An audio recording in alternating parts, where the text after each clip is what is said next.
here's the shame of it. If they launch some nukes around the world, it doesn't really matter. There's no difference. Yeah, that's true. Right. If our society all gets blasted, I mean, and Tulsi and Rogan talk about this, and like they're literally going, do you know what that would be like?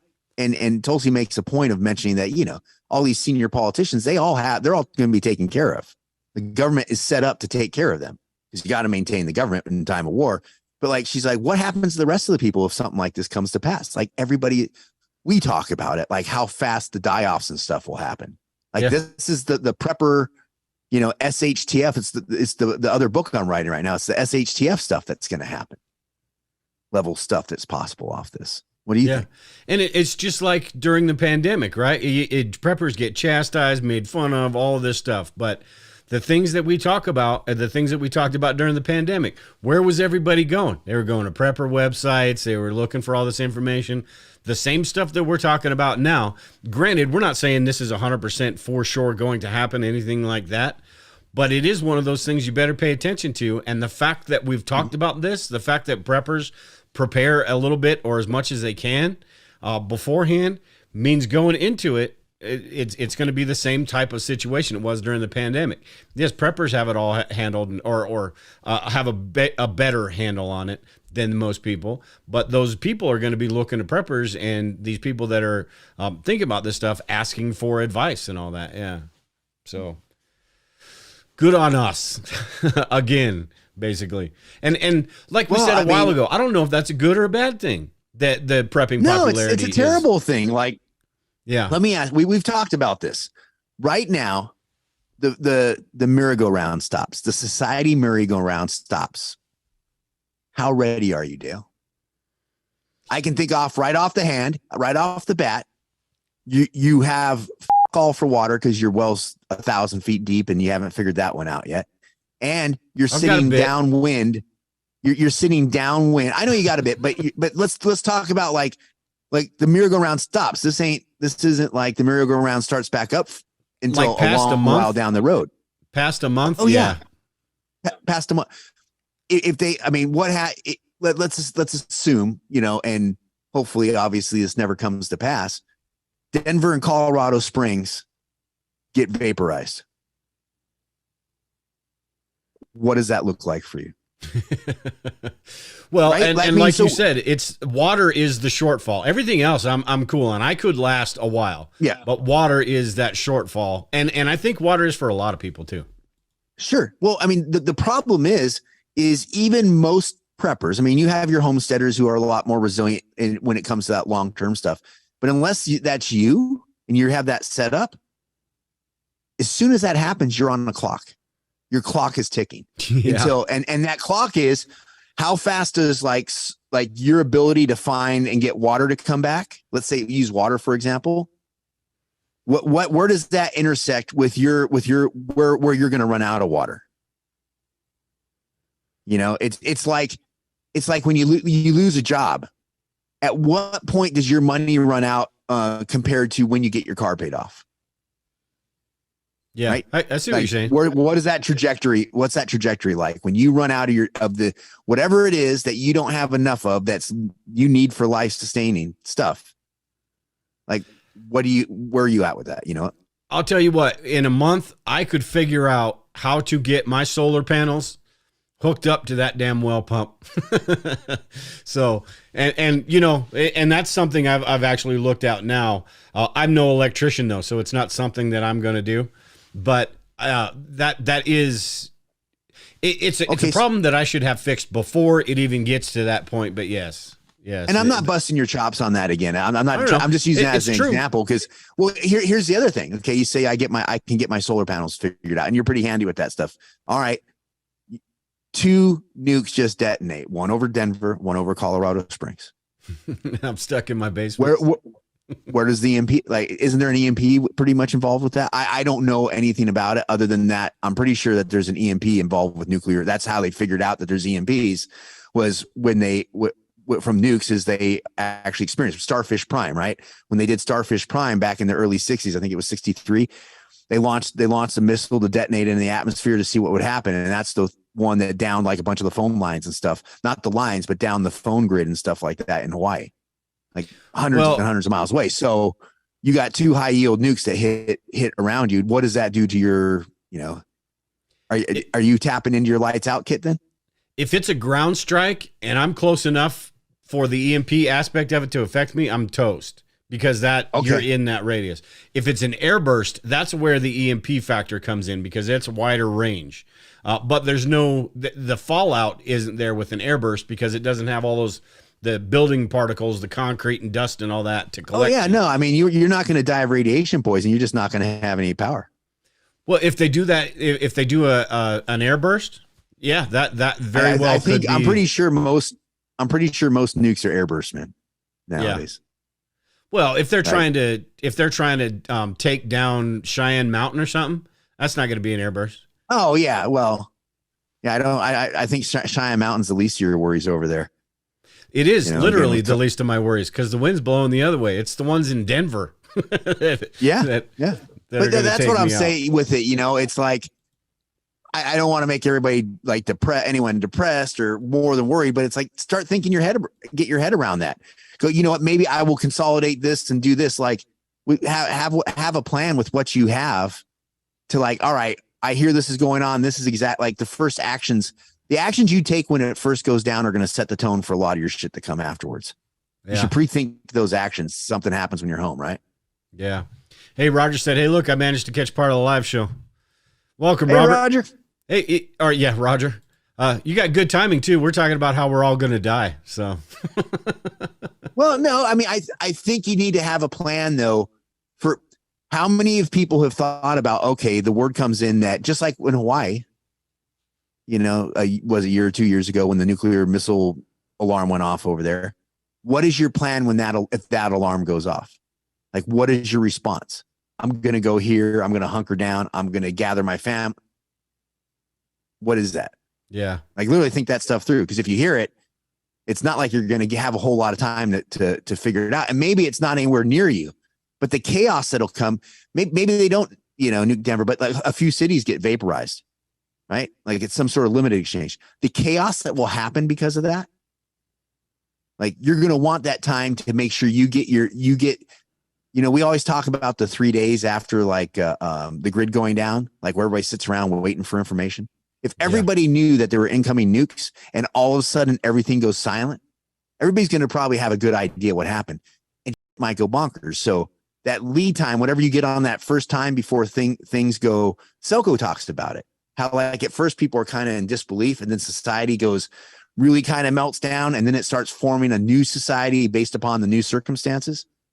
Well, when that first meltdown happens, as much as you can do to get ahead of any of the problems that come out of that, it would benefit you. So I think kind of game plan that, like for you calling Lisa, like, hey, this is what we got.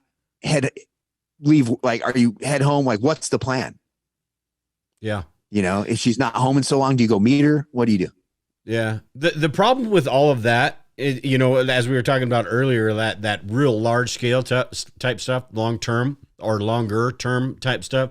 The problem with that is that it's really tough to define what might happen, because the longer something goes, the more variables that are involved in that situation. So if you're thinking about, first you've got the nuclear strike, right? Then you've got the fallout. Fallout only lasts for a few days, but then you've got the radiation and all that stuff in the dirt, in the soil, on everything, basically.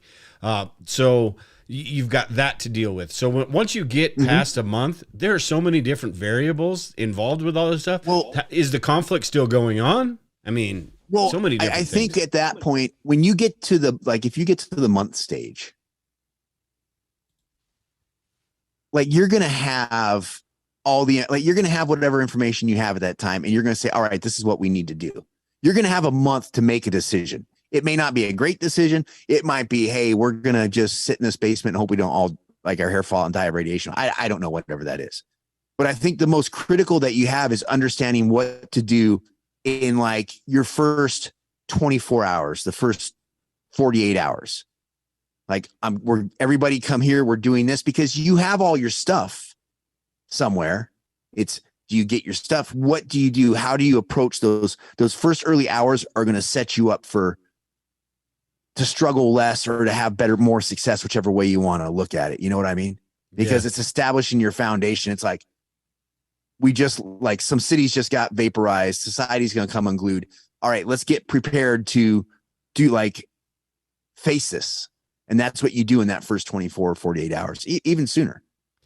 I think over that time span of a month or longer, you're basically reassessing a few times of what actually it could be day to day. On a daily basis, you're reassessing what's going on, what your plans are, and all of that, because it could literally, that large scale of a situation could literally change on a daily basis.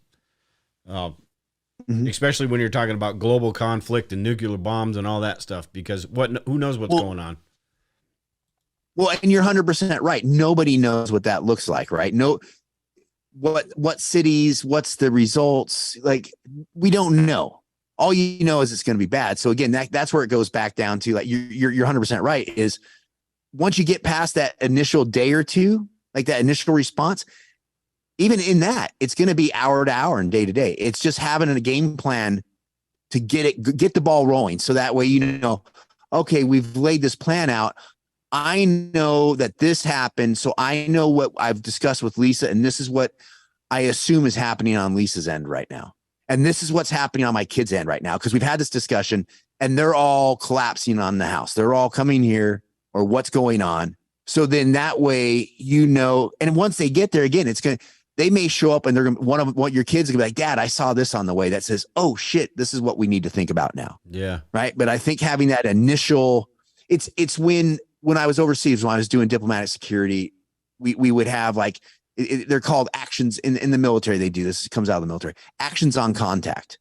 When something happens, everybody already has a predetermined boom, this is what happens. Right. Like when we were doing diplomatic protection, we were walking what they call a diamond, where you have all your people positioned around the VIP you're escorting. Some people would engage the threat depending on where you were in relation to the threat. Other people would cover up on the person you're escorting. Other people would start, getting away to get out of there. There was all kinds of things happening, but it was an instantaneous reaction that happened. Oh, look at that. My light's flashing right when we're talking about nuclear war. It's like aliens are coming to get you. Right. So that way there's no delay in your reaction trying to figure it out. Everybody has something to do when it happens. And then you go from there, then, okay, we got the diplomat got attacked. We're evacing him. Now it's evaluate everything as you go. Okay, something just happened. Now we need to reevaluate. It's that, I think if you get off the ground, get things started on the right foot with everybody taking a pot, everybody's going to be scared out of their mind, right? Like, you can't not be scared. If you hear nuclear missiles are coming into your country, you can't not be scared. If you are, you got problems. Like, you should probably go talk to a therapist. I can recommend a few. I spend a lot of time with them. Right. And so if you get the word that nuclear missiles are coming in, you should be scared. And so what's hard to do when you're scared? Make a rational, a good, well thought out decision, because you have fear in there. You got some level of sympathetic response happening. So take that out of it. Go, okay, we talked about it with Dad and Mom, and the missiles we hear missiles are coming in.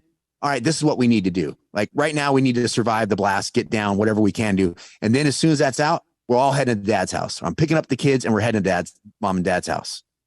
Right. That kind of thing. Have that going. So there's no thought. We talked about, when we talked about SHTF plan, we talked about tripwires. That's a tripwire. The alert is there's a nuclear missiles inbound, or nuclear war. There's been a nuke just happened. You hear that a nuke happened in Ukraine. Probably a good time to get the family together and do whatever you're going to do. And I think that's the easiest part of the process. That initial, what do we do type situation. That is the easiest part, because that is something we can plan for now. And and we can have that set in place, that when the S literally does hit the fan, boom, this is what we're doing. Then after that, you figure it out. I guarantee you, though, it's not going to, I'm thinking of that show Jericho from a while back. Great show, but it's not turning out like that, where all of a sudden they see these mushroom clouds, EMPs and all that, and then they go and have a town meeting about what's going on. No, it's going to be utter chaos. So, all of that planning and all of that staying alert and reacting and all of those things, play a huge role. Well, and I imagine like in your neighborhood, if nothing happened locally to you, if communications were down, it would start by people walking outside and looking around and like, hey, you hear anything? And it would start that way. People, what we got? And it's interesting. Like if you think back, one of the little communities that I like to look at when it comes to what that stuff would kind of be like, maybe, is Chris Weatherman, his books, right? When that little housing community that they have, the little neighborhood, that when everything goes south, that's like they kind of fortify it, but they have early on, they have issues with people like, oh, you're going to give me your food and all that kind of stuff. It was pretty neat because it was just like a suburb that kind of went down, where Glenn Tate stuff's a little more like they had it isolated and they kind of had that thing squared away like a little military base early on. I like Chris because he walks you through the process of kind of what his view of like what that would be like. And I think that first book that he has makes a really good read for what things could look like after something like that would happen. Yeah. Yeah, get the ideas and all that stuff. I mean, like I said, the show Jericho was entertaining, and there are bits and pieces that you can kind of at least have that conversation. What would we do here? What would we do here? How is that completely BS? But yeah, fiction is completely different than reality, even though they're pretty similar in a lot of aspects.